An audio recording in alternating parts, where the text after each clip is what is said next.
Good evening, y'all. Welcome to another edition of the S.O.B Sports Report, Talking S. As always, I'm Nick. I'm Manny. Thank you guys so much for all the love, like, share, comment, subscribe, all that good stuff. As well, check out our new series, One Taco at a Time. We're going to be reviewing cinema as well as some great tacos here in the local Phoenix area. Let's get right into it, y'all. Alrighty, y'all. As you guys know, we introduced Talking Speed last time. Yes, we still sound like a bunch of meth heads, but we're just going to roll with it right now. As you guys know, producer Christian's going to ask me and Manny each a series of questions, and we're going to have 30 seconds each to answer them. So let's get right into it. All right, guys. How did the Jets save their franchise? Nick, go. Gut that bitch. What you're going to have to do is you're going to have to tear it apart from the top to the bottom. The speed's catching up with me, not the meth. Adam Gase is not the problem there. It's a top-to-bottom franchise that needs to be cleared out. Adam Gase is the problem. That's a lie there. What they need to do is they need to pick up Eric Bellamy, the offensive coordinator from the Kansas City Chiefs. 10 seconds. They need to bomb and tank this year. Make sure they get the first overall pick, have their 2 first-round picks. They need to take that and rebuild from the ground up. Eric Bellamy's the coach to get. All right. Manny, same question. Go. Step 1, fire Adam Gase. 2, gotta trade Sam Darnold. I mean, he's regressing. He doesn't want to be there. City of Lights, no, not good environment for him. He needs to go somewhere quiet, somewhere in the middle of America where it's unknown. Anyways, and then just sell the team. Sell the team. You are just bad juju. You have gone through, I don't know how many coaches in a decade. You looked out with a Baker Mayfield wannabe Mark Sanchez in 2010. Whew. And how do you mess up with Rex Ryan? All right, cut it. All right, guys.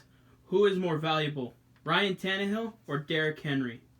Manny, go. I would say Ryan Tannehill because they've had Derrick Henry for like about 3 years, right? 1 playoff appearance with Marcus Mariota. Soon as Ryan Tannehill gets here, AFC Championship game. And they're what, 4-3, 4-0 right now? 4-0? They're undefeated. They're undefeated. Going super good right now. 10 and seconds. Very balanced offense. And Ryan Tannehill's playing out of his mind, who is a possible MVP candidate. What time to spare? All right, Nick, same question. Go. That's simple. Derrick Henry, clearly. And here's why Derrick Henry, clearly. Marcus Mariota, when he was the quarterback, he had 3 different offensive coordinators. You can't expect a young quarterback to get anything going with that. And you forget that Marcus Mariota did lead them to the playoffs at one point in time. You just, of course, are going to forget about that. Derrick Henry is the only running back in history to have 3, 200-yard games. 10 seconds. It was back-to-back seasons. I messed that one up. Either way, Derrick Henry's the more valuable player. He takes so much off that offensive load, and if Ryan Tannehill was the main threat of their offense, wouldn't it be as solid? All right. All right, guys, last question. The Yankees haven't made the World Series in a decade. Should they rebuild? Nick, take it away. You're talking to a Cardinals and a Suns fan, and you're talking to someone about not making a World Series in a decade and complaining and rebuilding because of that. I think the Yankees should suck it up just like any other sports team would. Manny, your turn. I love that one, yeah. All right, Manny, take it away. Oh, they should definitely blow up that team. That team is overpaid, overhyped as usual. And I mean, sure, buying a team worked in the 60s, 70s, 80s, and 90s, but in the 2000s, 2010, you only get 1 championship for the amount of money you spend. No, you should blow it up. Constantly trading away your assets. As soon as the dad died, I mean, it went to crap. It just went to crap after the dad died. I mean, no consistent coaching, nothing. So, Manny, I heard that you brought up the glorious franchise that is the New York Jets, that you believe Sam Darnold should be traded. Let's bring us right into our next topic, NFL trades that should happen before the deadline. Manny, who are you thinking? Like you said, Sam Darnold. His career needs to be rescued. He's not going to go anywhere with the New York Jets. He should go to the New England Patriots. You've seen Belichick turn chicken shit into chicken salad, which can be possible with Sam Darnold. Sounds like some scientific shit right there. Right? And then Fitzmagic to the Dallas Cowboys. By default, he'll automatically be the best quarterback there in that entire division. You're not putting enough respect on Carson Wentz's name. Shout out my boy Chris Scoville. 9 interceptions to 8 touchdowns. I know there's asterisks against the numbers, but 9 interceptions. Practice squad receivers, second-tier offensive linemen. Not his fault. Shout out Chris Carson. And then, this is not so much a trade, this is a pickup. Antonio Brown. I see him going to 1 of 2 teams. The Seattle Seahawks, which they can use him, but do they really need him? No. they already got DK Metcalf, Tyler Lockett. But where he can be used the most is the Green Bay Packers. Aaron Rodgers add another number one receiver to Devontae Adams. It's gonna be blowouts left and right. Nick, what about you? So 3 trades I would like to see happen. Ryan Kerrigan to the Buffalo Bills. Ryan Kerrigan's getting lost in the shuffle behind Chase Young, and they have Jonathan Allen there as well. Why not trade him to the Buffalo Bills? They have Jerry Hughes on one side as well as Ed Oliver in the middle. That'd be an awesome addition to their 3-4 defense. A.J. Green, one of my favorite receivers of all time, to the San Francisco 49ers. San Francisco 49ers have some really good complementary receivers in Brandon Ayuk. They also have a really good complementary receiver in Deebo Samuel, who's more of a Swiss Army knife, do-it-all type receiver. Reminds me a lot of DJ Moore. So, you take A.J. Green, you put him there to be their number one receiver for Jimmy Garoppolo. I'm sure he would be very happy with that as well. And then the final trade that I can definitely see happening, Dwayne Haskins to the New England Patriots. Dwayne Haskins is a young quarterback. You can already tell right there with Ron Rivera that's happening in the Redskins that they're not necessarily enjoying him to keep him as a number one quarterback.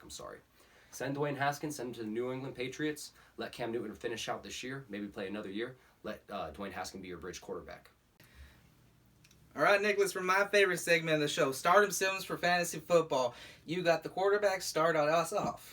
Well, I will say it's your favorite segment because you're a little better at this than I am. I'm trash at this. So with that being said, Kyle Allen will be my stardom. Easy pick here. He's playing against the Dallas Cowboys defense that's incompetent, 0 pass rush, and really bad secondary. My sit-em, Jimmy Garoppolo with the New England Patriots. Jimmy Garoppolo playing the New England Patriots. The Patriots have a way of making defense teams look really bad for some odd reason.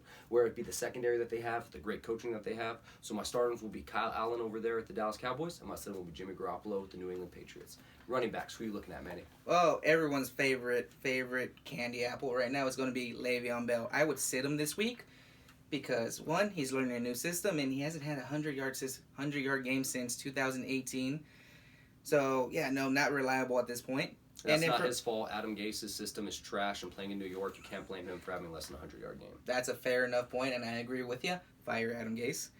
And for my stardom running back, it's going to be the number one running back, Alvin Kamara. He's ranked number one in NFL.com.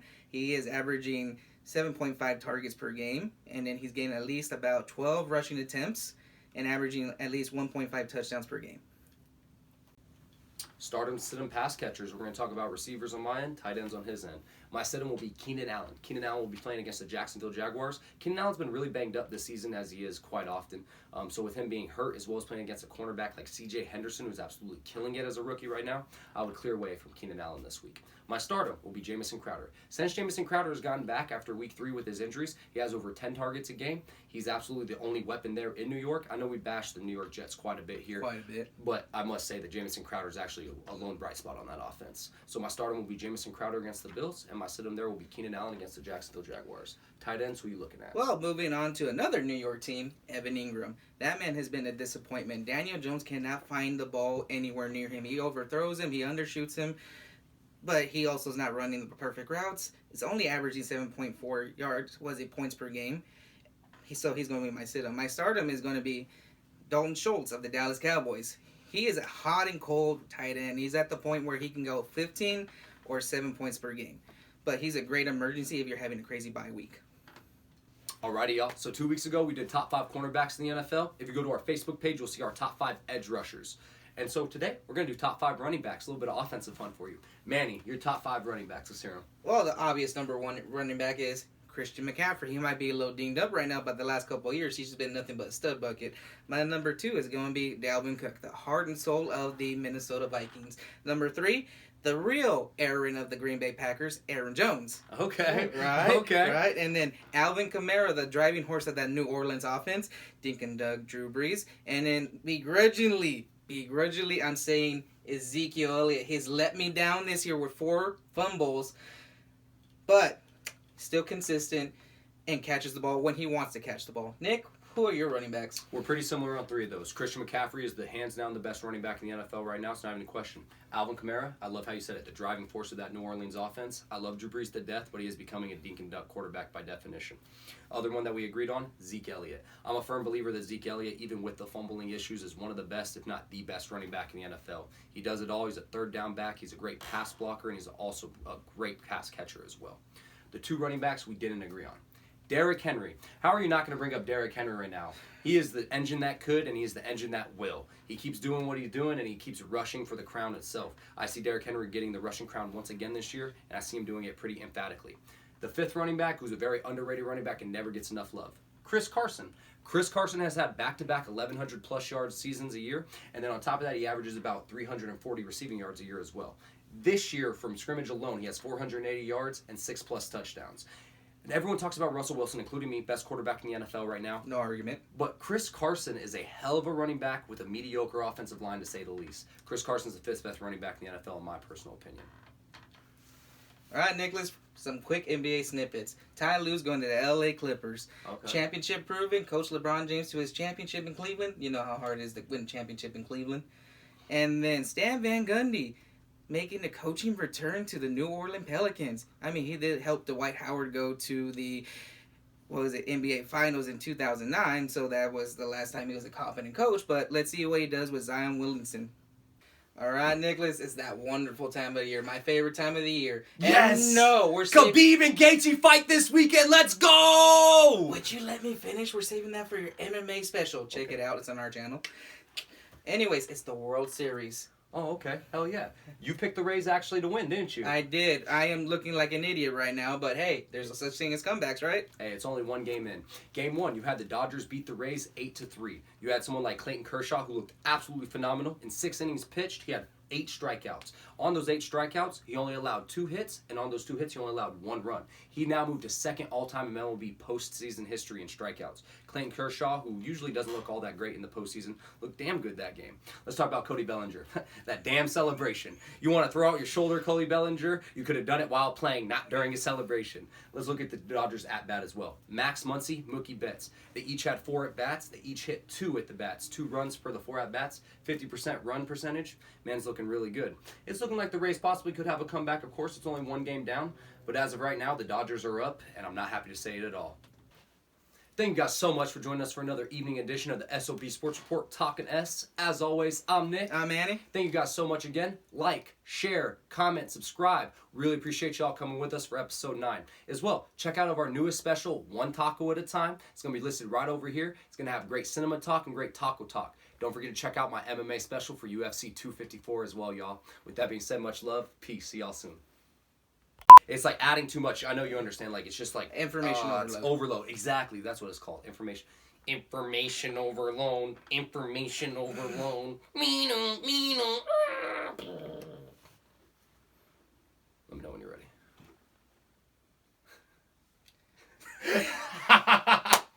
Like, if I had a chance to like write out some bullet points of everybody that you want to talk about, like, you would sound like just so smooth. You sound like Skip Bayless. Oh, so you want to be producer? You can be producer. I mean, no, I think I could like literally like write out bullet points with everything. You're demoted, motherfucker. Editor Christian. And then you could just take it from there. Hey, I'm not in front of the camera. I'll just be like this all day. I'll just be like, hey, is that for me? You want me to suck that finger? Like, I'm just kidding. Next one is in front of Manny. And Yeah. So you want me to do like this? 1 taco at a time, MMA special. Closer. where my finger is, right Closer. here. Right there. Okay, let's do it.